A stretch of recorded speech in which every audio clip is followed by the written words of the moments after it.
Welcome to the channel. Today we're tackling another tricky medical term, blepharochalasis.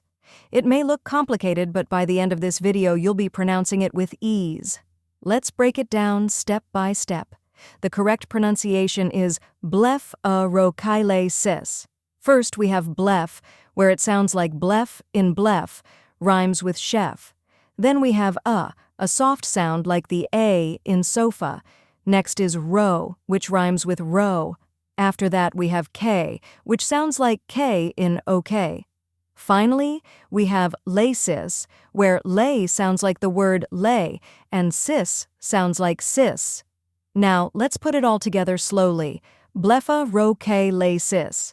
Try repeating after me, blepharochalasis. Now, a little faster, blepharochalasis, and at full speed, blepharochalasis.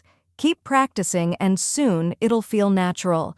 Now that you've mastered the pronunciation, let's go over the meaning. Blepharochalasis is a condition that refers to the relaxation or sagging of the skin of the eyelids, often due to aging or other factors like inflammation or stress. It can lead to drooping eyelids, which might affect vision in some cases. That's it. Now you know how to pronounce blepharochalasis and what it means. If you found this helpful, give this video a like, share it with others, and comment below with any tricky words you'd like me to cover next. Don't forget to subscribe for more pronunciation guides. See you in the next video.